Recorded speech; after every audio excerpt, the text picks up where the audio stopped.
From Seabrook Wall Covering, who's here to tell us everything we need to know about wallpaper. I hope so. I'll let you take it away. Great. Thanks for letting me come in and talk to you guys. First of all, I want to talk a little bit about the history of wall covering. It actually came about in the 15th century where we started with just, not we, but the process was started with just blocks of paper that were either hand stenciled, hand drawn, or hand painted. And those were always associated with, obviously, wealth, because people didn't have the money to have artists actually come in and hand paint their walls. And then beyond that, we've moved into the 17th century, and it's always been a reflection of popular times, popular motifs, florals, fleur-de-lis, pomegranates, things like that. The first inks were actually carbon inks, and then they were later hand-colored. The Europeans began to import Chinese papers by the 18th century, and this was actually when wallpaper kind of moved from blocks of paper to strips of paper, and they were about 21 inches wide and sold in, like 12-yard rolls. And then, of course, borders came on after that to kind of accent architectural features. And then once it started being mass-produced, England was really the primary resource for wallpaper. And throughout time, many designers have found that that's a good way to kind of promote their design aspect. And even today, we've got popular designers who are designing their own wallpapers for residential and commercial use. And I'm going to pass around some samples here of different printing. I'm sorry, what did you say? Carbon inks were first and then they moved toward? Carbon inks were first used. Check my notes here. Carbon inks and then later hand colored. Okay, thank you.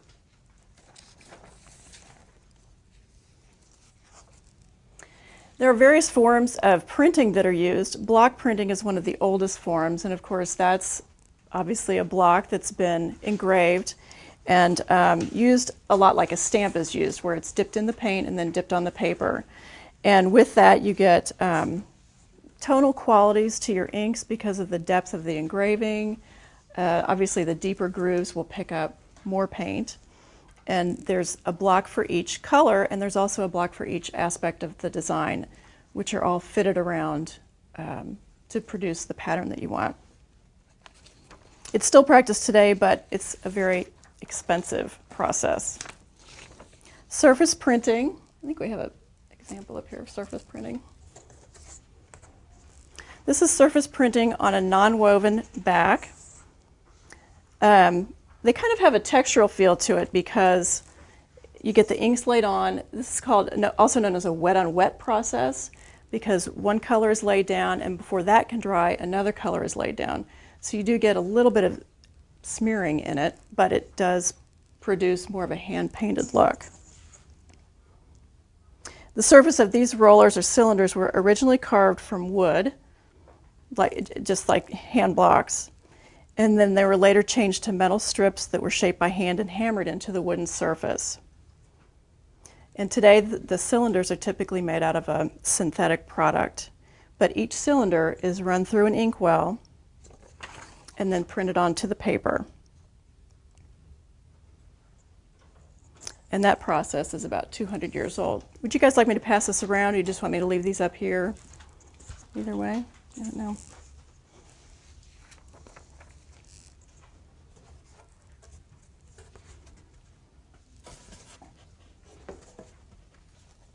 What did you say that process was called again? That is called surface printing.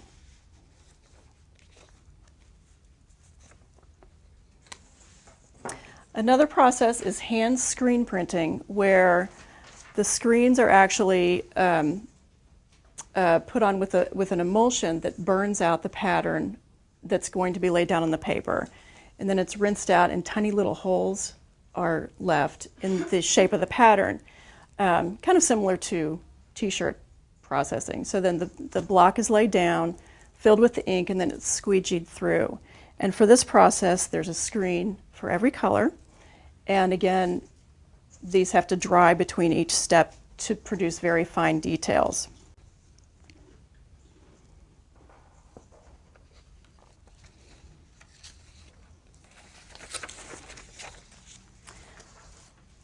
This is an example of rotary screen printing, which is very similar to hand screen printing, other than the fact that the screens are now on a cylinder and set up kind of like a Ferris wheel process.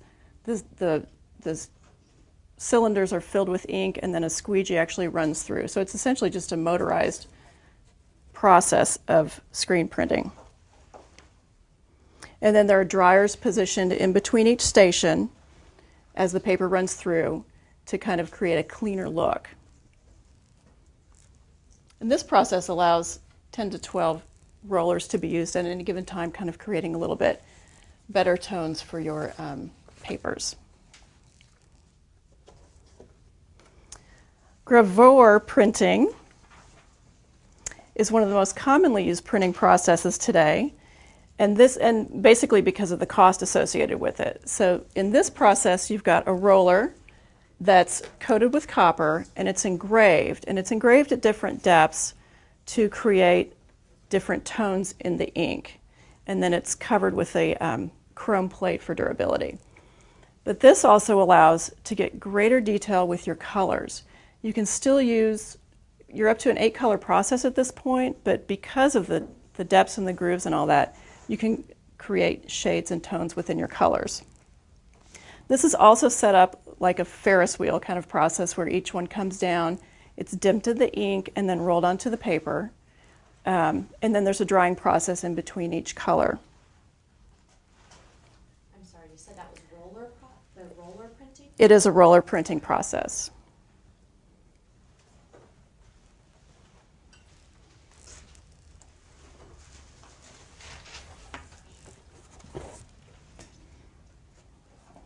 This is just another example of gravure painting with 8 colors and a 4-color process. So you've got the 4 cylinders, each with its own color, but you're creating different tones and visual textures within that because of the way that the cylinders are carved.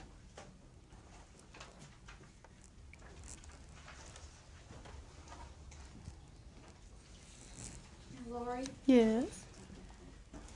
Grace brought this over for us, and I'm pretty sure this is the first process that you were talking about, where small pieces of metal are inserted into the wooden roller, and it creates the pattern. And so this is one roller where it would print only the color where the metal is raised here. And you can kind of see in pencil what this pattern might look like, and the width of the roller one time around would be the repeat Exactly. of whatever pattern Exactly. it is. And then you move it on through the process. And we keep this rolled up and usually wear leather gloves to handle it because these things It's are a beast, sharp. yeah. Very So, sharp is it block? and heavy. This would be like a block print, except now the block has been turned into a roller. So that's kind of the difference with it. So it speeds up the process, but again, you get, which obviously reduces the cost of production, but you can get that quality of a hand-painted look because with the block process, the ink remains wet, you get that smeared look, and it's kind of more of a hand-painted look.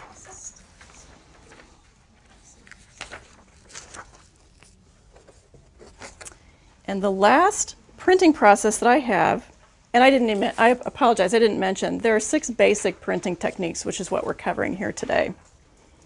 This last one is called flexo printing or flexographic printing, and this is the most economical, basic printing process.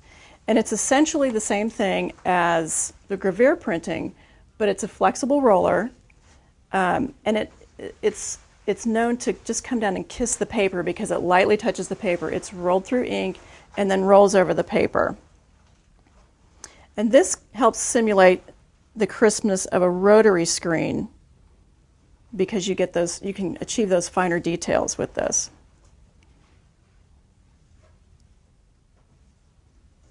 You guys have any questions? Nope.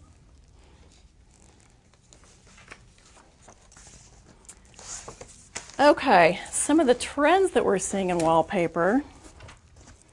We've got flocking, which is coming back, which really kind of surprised me when I saw this.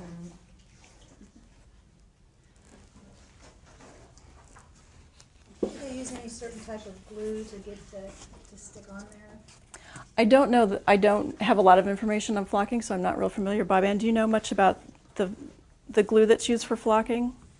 Not really. I know that they've improved the process because it was an environmental hazard that was a huge issue, because as those little fibers were floating all over the factories, it was causing health concerns for the workers. So they have apparently developed a new method of doing that, and it started out with these that have the beads on them, which are so pretty. Oh, the beads are gorgeous. And has developed back into the flocking. So what was old is new again. It's about time for that to come back around. I've been threatening students for years That it's coming back? Just like Mylar, which I also have to show you. A couple of other pretty popular trends are the glass beads and sand. And just like with the flocking, these present their own unique proposals with installation. You have to make sure your surfaces are clean, because these little buggers will tend to flake off during the cutting and the rolling process. So if you get them under your paper, that can create a problem with, the smoothness of it when it's installed. You also have to have an installer that's really willing to take the time to go through the extra steps to make sure that it's installed properly. With most wallpaper, you're rolling your seams to make sure that there's a good adhesion to it. These, you can't roll your seams. Another example of glitter and raised ink.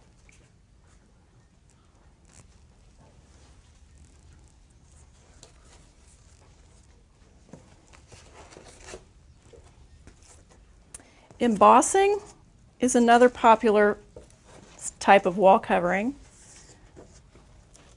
And this is when the vinyl, after it's printed or colored or whatever treatment is going to be done to it, is going through another process to be embossed. Typically it's done with heavier vinyls, type 2 vinyls. We've also got some raised ink on this example, which gives a little bit more of actually a tactile texture instead of just a visual texture. That's embossed. And the embossing is kind of nice because it really presents a beautiful, rich look to your rooms. It can look like leather or crushed metal. Can you roll the seams of those? You can roll the seams of those. They're pretty resilient. And no matter what's going on in the world, no matter what the trends are, grass cloth and string are always pretty popular. One thing I didn't talk about was substrates. Wallpaper, the term wallpaper has actually changed into wall covering because the base of the paper has changed over the years. For environmental reasons, for durability reasons. This is a typical type 1 commercial vinyl, which is also you'll find in residential use, that's got a scrim backing on it. This is just a light woven material that's put on the back to help stabilize the vinyl.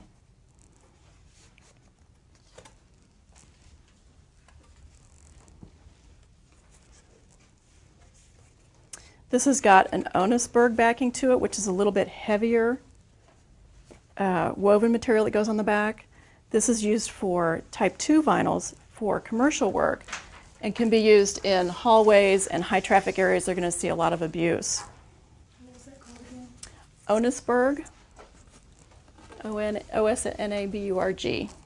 What's type 1 and type 2? Type 1 and type 2 are the different weights of wallpaper for typically for residential and lighter commercial use. You've got about 15-ounce weight for wallpaper. For contract use, it's about 20 ounces. And it's just an indication of the durability, the scrubbability. When you start doing public areas, you want something that's going to be pretty durable.